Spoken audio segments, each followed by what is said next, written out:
The Eclipse isn't an event that you can survive. I mean, the entire point of the Eclipse is to make a mass ritual sacrifice, and what good is a sacrifice that escapes? Griffith discovered just how troublesome such a development can be when Guts started gunning for him and his comrades, but Guts is the rare exception. He only survived because he had help, but the fact that he did survive made us think about two things. Have there been other survivors? And if so, what happened to them? Well, that's exactly what you'll find out by the end of this video, because today we're discussing what happened to Berserk's Eclipse survivors. And just to make things clear, yes, you'll see a few names on here that are technically not participants, but you'll understand why we included them by the time we're done. So without further ado, let's get right to it.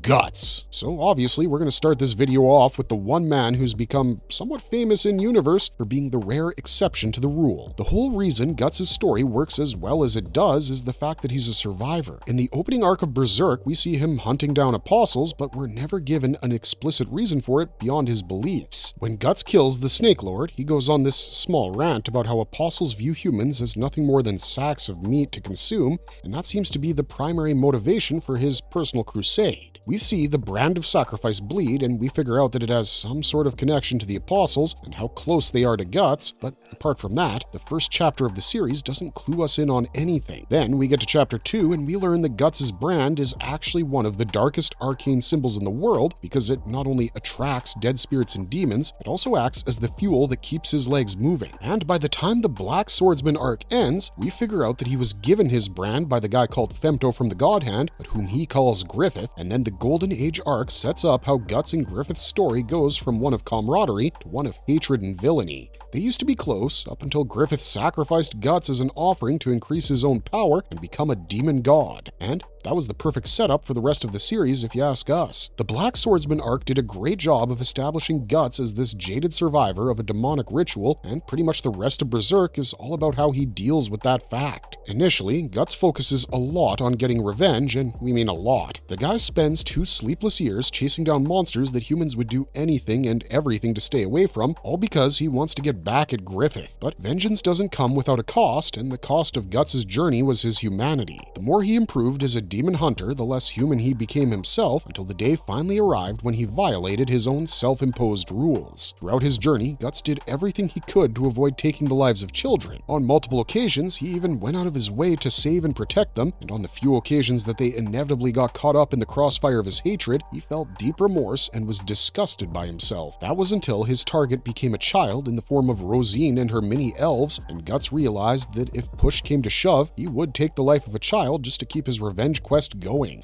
A major change in his philosophy occurred when he was reminded of the consequences of his choices. When he learned that Casca's life was in trouble thanks to another child we'll get to soon enough, he half acknowledged his responsibility for that particular scenario and set out to try to make things right. He saved her from being burned at the stake, gathered a group of companions along the way, and for the most part, Guts reverted to being the man he used to be during the Golden Age, the silent, strong, protective type. Yet the flames of vengeance have never quite died in his heart, and although he spends most of his time trying to keep Casca safe, a tiny part of him wants nothing more than to ditch her and go after Griffith at full speed. This inner turmoil has been roiling within Guts ever since the end of the Conviction arc, and it nearly made him commit an unspeakable crime against Casca, so he makes sure to keep his companions close and himself away from her. After realizing that the common denominator between his suffering and his situation was his own inability to admit what he truly wanted, Guts' life started turning around for the better. He became calmer, started warming up to people, and even his reactions to threats were completely rational for the most part, especially when compared to his utterly cynical self from the Black Swordsman arc. All of that came to an end when Casca was kidnapped though, and now he's just wallowing in the pits of despair, unable to even lift his sword. The very thing he tied his identity to. Guts has known that his soul was bound for hell ever since the Eclipse ended. He was unbothered by that fact for the first couple of years as he adjusted to his new reality of being hounded by dead souls every time he stepped into the darkness. After his reunion with Casca, however, Guts has been struggling to reconcile his ideology with the task at hand because, honestly, they're incompatible. How can he keep someone safe if his primary desire is to kill? There's a reason killers and murderers don't have many friends. Their entire lives are spent with massive targets on their backs. And as of chapter 380, Guts was the perfect representation of what happens when you live your life for the sole purpose of getting your own back. Yes, he's the most famous survivor of the Eclipse, one whose strength is acknowledged even by the demons who participated in it, but strength alone does not make life worth living, and that's something Guts has learned the hard way. Right now, he's in a place that can potentially help him redefine his life and turn vengeance into justice. Check out our Reverse Eclipse video for more details on that. But whatever form justice takes by the end of this story, it's clear to us that Guts will never be the same ever again. And the sole reason for that is the fact that he survived the Eclipse.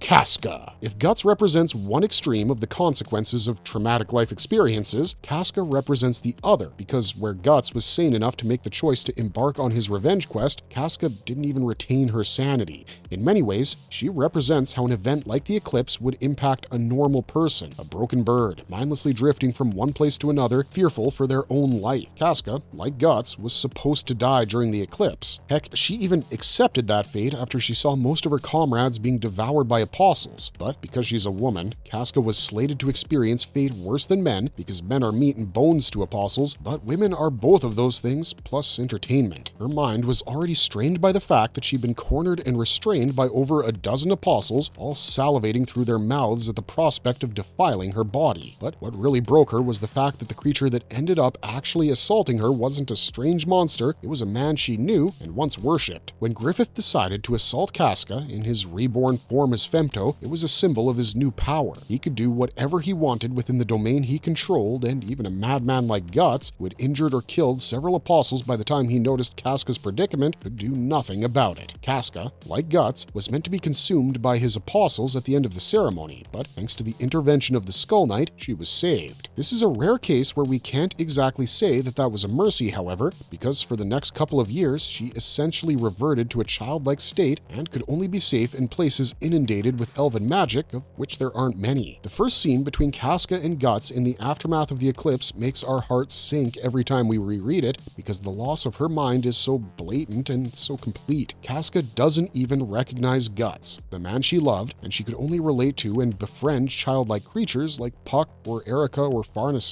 Her original warrior self only surfaces in extreme situations, like when she needs to climb down a cliff to escape crazed cultists or kill a bunch of would-be assaulters. The rest of the time, she's guided by her primal impulses, and the one impulse in her that's stronger than any other is fear. Casca doesn't exactly recall the specific details of the Eclipse, but her subconscious has held on to that hellscape so tightly that any time she experiences anything even close to it, she retreats into her shell and becomes a paralyzed child. In fact, that's the main reason Guts chose to take on companions during his perilous journey, because he knew that if he was left to his own devices, he would have ended up treating her just as badly as Griffith. However, there is something of a silver lining when it comes to Casca's path post-Eclipse, because unlike Guts, whose mental state is a creation of his own, Casca's isn't. She's been traumatized so heavily that she doesn't even know who she is exactly, and while there might be no way to fix Guts' need for vengeance, there is a way to fix Casca's mind. After the conviction arc, Guts agrees to take Casca to Puck's homeland, Elfhelm, which is where much of the magical community resides, and initially, Guts only agrees because that place would be safer for a branded individual like her than any other place in the world. But then, he finds out that Elfhelm's ruler can heal Casca's broken mind, and that makes him want to reach Elfhelm as quickly as possible. This information comes his way courtesy of Skull Knight, the same person who was responsible for warning Guts about the Eclipse, so he takes it as legit. When he reaches Elfhelm, Casca's mind does indeed get repaired, for the most part. She regains her memories up until the day of the Eclipse and remembers her time after it, but she doesn't recall the Eclipse itself properly, and whenever she's reminded of it, she has a PTSD attack. Case in point, the first thing she wanted to do after quote-unquote waking up was to go see Guts, but when she saw Guts, she broke down and passed out. That's because her mind associates Guts with the Eclipse, and she can't even take her fallen comrades' names without getting triggered by them. To make matters worse, she's currently being held captive in the Falcon's Castle in Falconia, where she's under a trance-like spell that makes her think her entire life before reaching that place was nothing more than a dream. And of course, her kidnapper is none other than the man responsible for her fragility, Griffith himself. So, while Casca survived and was on her way to recover recovering from the extreme trauma of the eclipse, in the end, she hasn't escaped the clutches of the man who inflicted trauma upon her. And with every passing day, it feels like she never will, because how can she escape a literal godlike being? The fact that Casca's still alive itself is a bit of a miracle,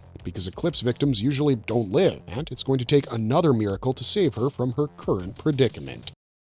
Rickert. This one's a bit of a technical inclusion because technically Rickert wasn't involved in an eclipse. He was supposed to be, but thanks to some rather helpful last-minute intervention, he managed to avoid the fate that most of his comrades succumbed to. But that doesn't mean that Rickert isn't an eclipse survivor. In fact, he was at ground zero when it went down, and he would have been inside that hellscape had Skull Knight not saved his life. If you look at the eclipse as a massive gluttonous feast that caters to inhumans, then Rickert was supposed to be an appetizer for the apostles involved in it. A small contingent of apostles showed up at the location where the Band of the Falcon's reserve unit was resting up as the main team went off to rescue Griffith. One night, while he was fetching clean water for his comrades, Rickert spots a massive elf-like creature glowing above the stream, and when he follows it back to the camp, he sees to his horror that most of his friends have been killed and merged into a giant grotesque meatball that several apostles are feeding off of. As soon as they spot Rickert, they drop what they're doing and go after him because apostles have a strict no survivors policy, and if Rickert was all by himself that night, he'd have attended the eclipse from within their digestive tracts. Luckily for him, Skull Knight was in the vicinity, and though he was too late to save the rest of the reserve force, he was just in time to save Rickert's life. We then see little Ricky joining up with a troop of mummers for a while, where he also meets Puck for the first time. They drop him off at the rendezvous point decided upon by the rest of the band.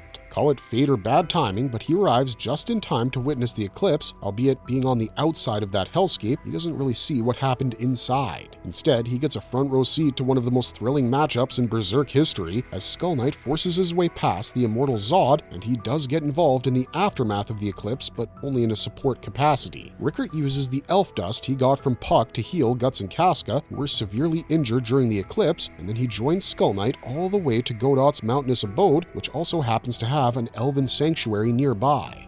Rickert doesn't learn the grisly details of what happened during the eclipse until a couple of years have passed, and when he does find out, his initial reaction is to try to help Guts because he realizes Guts is shouldering a terrible burden all by himself. Before he learned what happened, Rickert was overjoyed at seeing Griffith at the Hill of Swords because the innocent child within him was just happy to have his idol back. But in the end, he gives in to Guts' assessment of himself because even after learning the truth about Griffith, he could never hate him so much as to seek revenge. Rickert admired Griffith just like every other Falcon, and he felt shocked and betrayed by what Guts had told him about the eclipse. But even when he enters Falconia, as he's trying to save himself and Erica from the dangers of the New World, he doesn't really think about murdering Griffith. Instead, he ponders on what he might want to say to him because Rickert might not hate him, but it's not like that gives Griffith a free pass. He's still the guy who massacred all their friends just to advance his personal agenda, and as an OG Falcon, Rickert feels even more gutted about the whole thing than Guts. So when he finally comes face to face with this monster from his past, Rickert rejects him wholeheartedly, slapping him across the face and declaring that the Griffith he knew was no longer alive by disassociating the Falcon of Light from the White Falcon. This puts a target on his back because he struck Griffith in full view of his strongest supporters, and an apostle assassin actually comes after Rickert, but this time he doesn't back down from the fight. Instead, he uses his intelligence and his ingenuity with craftsmanship to come up with a plan to kill an apostle without ever lifting a sword, and the mad lad actually does it. It doesn't matter that said apostle then gets resurrected and attacks Rickert's new base in the heart of the Kushan Empire because even Rakshas was shocked that he was alive again. But what this act told us was that Rickert was finally done living his life as an observer. He has now become an active participant in the campaign against Griffith and Falconia, and in fact, he's more than just an informer or a blacksmith, he's a key player in the game. Having made his peace with regards to the passing of his comrades years ago, Rickert is free to pursue true justice because his reason for opposing Griffith is quite different from Guts's. Rickert has seen the consequences of Griffith's power through an unbiased lens. He's been in Griffith City, and he knows that all his citizens worship him without having a single clue about his real form. He's disturbed by the fact that Griffith is now using the same monsters that devoured their old friends to create his new kingdom, and he at least wants to purge Griffith from this world, not only because of what he did, but also because of what he represents. So, while Griffith might not have survived the eclipse in the way we understand it, that, he did live through it and definitively rejected the entire premise and reasoning involved with the process. Right now, he's part of the Kushan Empire's army and is probably serving as their chief inventor and advisor, considering the wealth of information he has on Griffith's true nature and his old thinking processes. Don't forget that Rickert was heavily involved in many of Griffith's innovative strategies before he decided to become a demon. That information will be quite useful for the Kushan as they formulate counter-tactics, and Rickert has proven that he can create weapons that can one-shot apostles comfortably. So yes, while he doesn't carry the same trauma as Guts and Casca do when it comes to being involved with an eclipse, we feel safe designating him as an eclipse survivor based on everything we just said. And if you ask us, he might just be the one whose survival ends up being the most important thing for the series going forward. Flora, Hannar, and Gedfring. Okay, so these are more technical inclusions because technically speaking, Flora, Hannar, and Gedfring weren't on ground zero for the first eclipse. If they had been, we'd have seen their brand of sacrifice by now, and Flora at least would have had a better understanding of Behelitz and the God Hand than the one she possesses when Guts visits her. But we're including these guys as part of one entry for reasons similar to the logic behind Rickert's inclusion. All of them lived through the first eclipse in different ways, and all of them make veiled references to it. Gedfring is perhaps the one who's most open about it because he talks about the sun dying on more than one occasion, especially whenever he's with or around Guts. Now sure, the eclipse itself is an event that has historically been perceived as a cataclysm, but Gedfring's references make it feel like he was actually there when the sun died the first time. And then there are the many conversations that he has with Skull Knight, which also imply the same. Moreover, Gedfring has quite an accurate grasp of the current state of the world despite not being anywhere near Wyndham when Griffith triggered the great roar of the astral world, and while that's thanks to his immense knowledge of the astral world, a part of it is also because he's been through this exact situation once before. Gedfring is perhaps the most important character in Berserk right now because he links its past to its present in a major way, and that becomes truer following the death of Flora, another first eclipse survivor. We know that Flora lived through the eclipse because it's suggested in the series that she did something after it that got her kicked off of Elfhelm. It's not like she was completely cut off from the village. She had a correspondence with both Gedfring and Elfhelm's ruler Danann by way of scrying and prophecy. In fact, she gave them both a heads up that her favorite student would be arriving on the island someday and pleaded with them to show her the way. So Flora getting kicked off of Elfhelm had more to do with her breaking some sort of cardinal rule rather than pissing everyone off with her attitude. She sadly doesn't survive the story because Flora is killed soon after her introduction by Griffith, who was afraid of her power and control over a massive tree from the forest of spirit trees, which he needed to burn to ash. Only then could he turn his world tree into the center of all that exists because spirit trees leech off of the world tree's power. But explaining all this magic is sidetracking us from what's important, and that's how Flora is connected to the first eclipse. You see, Flora was a student of the strongest Elfhelm mage before it was cut off from the world, the Lady Priestess of Cherry Blossoms. This sorceress was Skull Knight's lover before he became Skull Knight, and in fact, Skull Knight himself told us that he and Flora were tight like Guts and Shirke. This means that she must have been in or around Skull Knight's inner circle back when he experienced the first eclipse, but she wasn't close enough to it to have been marked by the brand of sacrifice. We know the Lady Priestess was slapped with one from the flashback in chapter 362. We never hear of anything similar happening to Flora, so it's possible that she just wasn't around for the first eclipse and that she had a Rickert-like situation where she was away from the location at the time it occurred. Another possibility is that Flora somehow removed her brand of sacrifice because she implies that it can be done. When she gives Guts and Casca magical talismans to dampen the effects of their brands, she says that she's no longer powerful enough to fully remove them, suggesting that she could have removed them a few years ago, which means that she could have removed the one on her as well. But that doesn't change the fact that she was exiled from her home and had to spend decades, if not centuries, living isolated in her spirit tree mansion. She was far removed from the action until her skeletal pal asked her to look out for Guts when he inevitably crossed paths with her. And she really did, giving him those talismans we mentioned, as well as her own apprentice as a magical guide, and she even prepared the Berserker armor for him. But Flora knew that her time as a mortal had come to an end when Griffith's apostles arrived at her mansion, and she accepted her death with grace and poise. She died a long time after she was supposed to, both naturally and narratively, but Flora's demise isn't the end of her existence. She resurfaces immediately after her death as a fiery guardian spirit that allows Guts, his companions, and her disciple to make a clean escape. She also shows up during the ritual where Casca's mind is restored as a sort of final boss apparition, only she fights with the good guys. Still, Flora is one of the only Eclipse survivors on our list to have technically died so far, despite her eventual ascension. And if we expand this broad definition of survival to those residents of Elfhelm who lived beyond the first eclipse,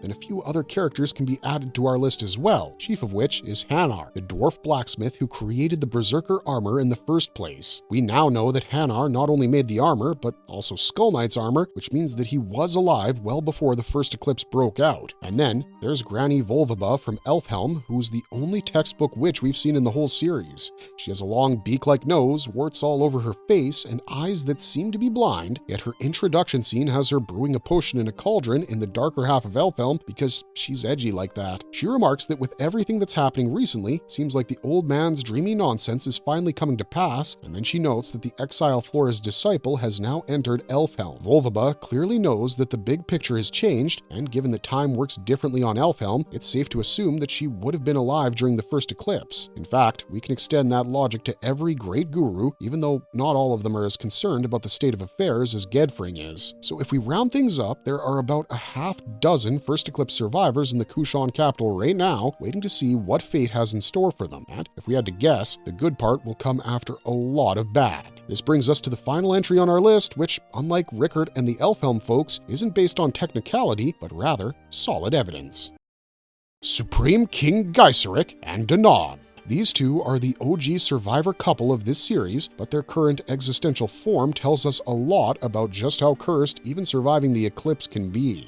Let's start with Danann first because she should be dead. She's a massive cherry blossom tinted elf queen who is suspiciously enough the only human-looking elf on Elfhelm. There's a reason for that, which is that she's the reincarnation of the Lady Priestess of Cherry Blossoms. The reason that Flora was banished is never officially revealed in the series, but we can understand from her own statements about natural lifespans that she tampered with someone else's. When Guts and his crew reach Elfhelm and then see a flashback to the ending of the first eclipse, they notice that Skull Knight's lover looks exactly like Danann, and that's because she is Danann. Being turned into an elf has completely overwritten the Lady Priestess's existential form, which includes her memory, because despite having known Skull Knight for a while, she doesn't know him. In chapter 363, Skull Knight visits a private mausoleum in Elfhelm that's been erected in honor of his lover, and that scene makes it clear that Danann and his lover are one and the same. But because what Flora did is such a taboo act, we imagine it included the use of taboo magic, which could have wiped her memory clean as a plate. Her transformation kept the Lady Priestess from going to hell for centuries, but thanks to the change, she also went from being a human to an entirely astral being. That's why when Elfhelm disappeared after Griffith invaded it and cut down its tree, Danann disappeared along with the rest of its magical inhabitants. Ironically enough, that's the fate Flora tried to steer her mistress away from when she turned her into an elf, because people bearing the brand of sacrifice